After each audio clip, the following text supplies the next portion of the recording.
नकारात्मक विचार कैसे दूर करें? एक खुशहाल जीवन के लिए व्यक्ति को सकारात्मक होना चाहिए।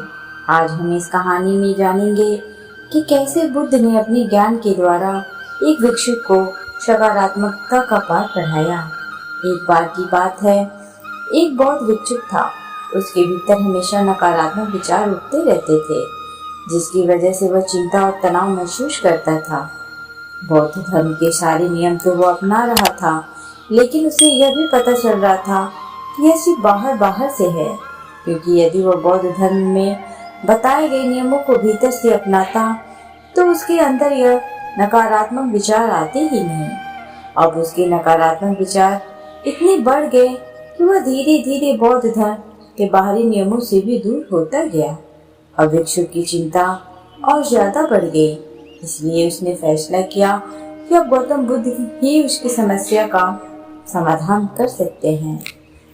भिक्षुक गौतम बुद्ध के पास पहुंचा और कहने लगा, मुझे आपसे अपनी एक समस्या के विषय में बात करनी है, पर मुझे बताते हुए थोड़ा संकोच हो रहा है। बुद्ध बोले, संकोच किस बात का शिष्य? उसकी तो यहाँ कोई जगह नहीं है। भिक्षुक बोला, मेरे भीतर नकारात्मक विचार बढ़ गए हैं। पहले यह विचार मन के भीतर थे, लेकिन अब बाहर भी दिखने लगे हैं। मैं ठीक प्रकार से बौद्ध धर्म के नियमों का पालन नहीं कर पा रहा हूँ, और मुझे इसलिए संकोच हो रहा है क्योंकि मैं एक बौद्ध भिक्षुक हूँ, और इसके बावजूद भी मेरे भीतर नकारात्मक विचार बढ़ रहे हैं। बुद्ध बोले, व्यक्ति तो जन्म से ही नकारात्मक होता है, लेकिन ज्ञान द्वारा धीरे धीरे वह सकारात्मक होता जाता है।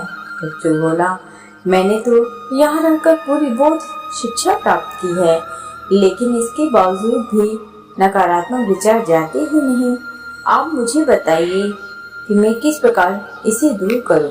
बुद्ध बोले, मैं तुम्हें एक कहानी के माध्यम से बताता हूँ। एक बार एक व्यक्ति जंगल से जा रहा था। जंगल बड़ा सुनसान था, इसकी वजह से उसके भीतर पहले से ही डर उत्पन्न हो गया था। चलते चलते उसे एक सांप दिखा। वह घबराकर भागने लगा। वह 2 कदम ही भाग पाया कि उसका पैर एक पत्थर से टकराया और वह गिर गया। वह बुरी तरीके से घायल हो चुका था। उसके पास साहस नहीं था कि वह उठ सके। उसको लगा अब तो वह मरने ही वाला है। कुछ देर रुककर जब उसने पीछे की तरफ देखा तो सांप के आकार की एक लकड़ी थी। लकड़ी को देखते ही उसकी जान में जान आई। वह सोचने लगा, मैं कितना बड़ा मूर्ख हूँ, इस लकड़ी को सांप समझ रहा था। पल भर में ही उस व्यक्ति का डर छूमंतर हो गया और इस तरह कहानी समाप्त हो गई। बुद्ध बोले, तुम्हारे भीतर भी डर है, कुछ छिन जाने का, कुछ पाने खोने का, और इसी डर के कारण तुम्हें चिंता और तनाव हो जाता है, और इन सब के पीछे नकारात्मकता अपने आप ही चली आती है। भिक्षुक बोला, हाँ आप सही कहते हो, लेकिन मैं इस विषय में आपसे थोड़ा और जानना चाहता हूँ कि कैसे मैं एक सकारात्मक इंसान बनूं। बुद्ध बोले, तुम ध्यान से मेरी बताई गई बातों को सुनो। बुद्ध ने सकारात्मक होने के विषय पर एक एक करके उपदेश देना शुरू किया। हमेशा जागरूक रहो, हमेशा वास्तविक जीवन में जीने की कोशिश करो, और किसी भी घटना से तुम्हारे भीतर क्या प्रक्रिया होती है उस पर ध्यान दो। धीरे धीरे इससे तुम्हारी जागरूक होने की शक्ति बढ़ेगी। दूसरों को माफ करना सीखो। यदि किसी से गलती हो जाए तो उसे माफ करना सीखो। ऐसा करने से तुम्हारे भीतर चिंता और तनाव कम होता जाएगा। दूसरों के साथ साथ खुद को भी माफ करना सीखो। ऐसा करने से तुम्हारे भीतर आत्मग्लानि कम होती जाएगी। दुनिया में नकारात्मकता का कारण खोजो। दुनिया में कोई भी चीज बिना कारण के नहीं होती। तुम्हारी नकारात्मकता का असली कारण क्या है, उसे खोजने का प्रयास करो। जड़ तक जाओ ताकि तुम देख सको कि तुम क्यों नकारात्मक हो रहे हो। खोजते खोजते समझ जाओगे। आभार व्यक्त करो। जीवन के प्रति हमेशा अपना आभार व्यक्त करो। देखो कि जीवन ने तुम्हें क्या क्या सकारात्मक दिया है। यह सोचो कि तुम कितने सौभाग्यशाली हो कि तुम्हें बुद्धत्व को जानने का मौका मिल रहा है।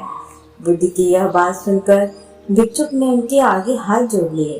भिक्षुक बोला, बुद्ध, आपके इस ज्ञान से मेरी नकारात्मकता दूर होती जा रही है। अब मैं जान गया हूँ नकारात्मकता मेरे भीतर है तो सकारात्मक भी मेरे ही भीतर होगी। नकारात्मकता बिना किसी प्रयास के मिल जाती है, लेकिन सकारात्मकता के लिए मनुष्य को हमेशा खोज करनी पड़ती है। ऐसा कहकर भिक्षु ने बुद्ध को धन्यवाद दिया। इस कहानी से हमें यह शिक्षा मिलती है कि नकारात्मक विचारों से हम हमेशा तनाव में ही रहेंगे, इसलिए हमें अपना नजरिया बदलना होगा।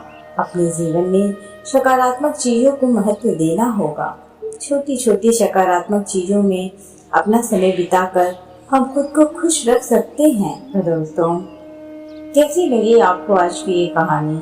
अगर कहानी पसंद आई हो तो प्लीज़ इसे लाइक और शेयर करना ना भूलें। साथ ही चैनल पर नए हैं तो चैनल को सब्सक्राइब जरूर करें। Thanks for watching. बुद्ध का मौन। एक बार की बात है, सभी शिष्य रोज की तरह शिक्षा लेने के लिए गौतम बुद्ध का इंतजार कर रहे थे। वह सभी साथ में बैठे थे, केवल एक शिष्य को छोड़कर, जिसका नाम था महाकाश्यप। वह हमेशा उन शिष्यों से अलग बैठा करता था और वह किसी से बात भी नहीं करता था। वह हमेशा मौन में रहता था। उसकी अपनी ही एक दुनिया थी। सभी शिष्य उसको देखकर पागल और मूर्ख समझते थे। वे लोग अभी इतने काबिल नहीं बने थे कि उसके मौन को समझ पाए। बुद्ध अभी तक नहीं आए थे। एक शिष्य बोला, आज तो बुद्ध ने आने में काफी देर लगा दी, जरूर उन्हें कोई जरूरी काम आ गया होगा। दूसरा शिष्य बोला, हाँ, तुम ठीक कह रहे हो, वरना बुद्ध हमेशा वक्त पर ही आ जाते हैं। काफी देर बाद बुद्ध उन शिष्यों के पास आए। बुद्ध को देखकर सभी ने उनको प्रणाम किया। बुद्ध के हाथों में एक कमल का फूल था और वो पेड़ के नीचे अपने स्थान पर बैठ गए और काफी देर तक उस फूल को देखने लगे। उस फूल को देखते देखते ही उन्हें और वक्त गुजर गया।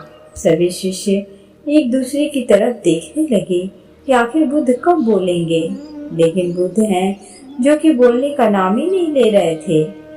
बहुत देर बाद बुद्ध ने प्रतिक्रिया दी, लेकिन वह प्रतिक्रिया उनके शब्द नहीं, उनके आंसू थे।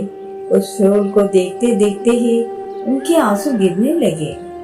सभी शिष्य बुद्ध को बड़े गौर से देख रहे थे।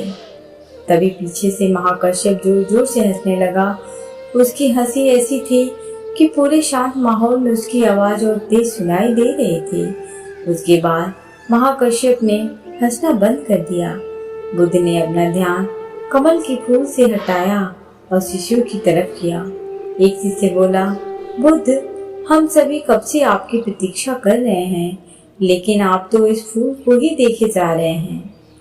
बुद्ध बोले, यह फूल शांति, पवित्रता का सूचक है और मौन में ही इसके गुण दिखते हैं। जब तुम लोग मौन का अर्थ समझ लोगे, तब शब्दों की जरूरत नहीं होगी। शब्दों के माध्यम से जितना ज्ञान दिया जा सकता था, वो मैं तुम लोगों को पहले ही दे चुका हूँ, और जो ज्ञान शब्दों से भी परे होता है, वो मैं मौन के द्वारा महाकश्यप को दे चुका हूँ।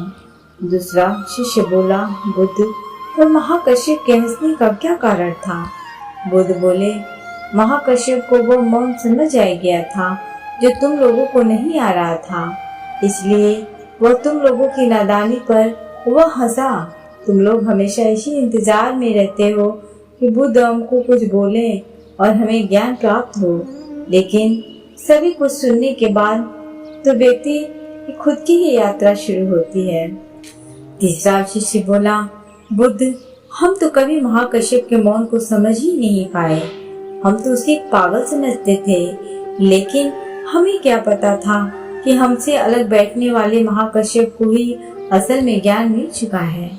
बुद्ध बोले, तुम लोगों की यह समस्या है कि तुम लोग हमेशा शब्दों में ही अटके रहते हो, लेकिन बहुत सारी चर्चा करने के बाद क्या शेष रहता है?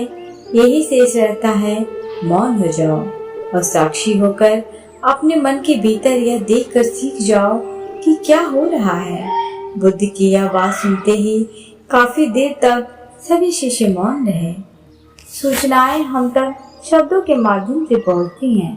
कोई भी मनुष्य बिना सूचनाओं के नहीं रह सकता और यही सूचना विचार बन जाता है।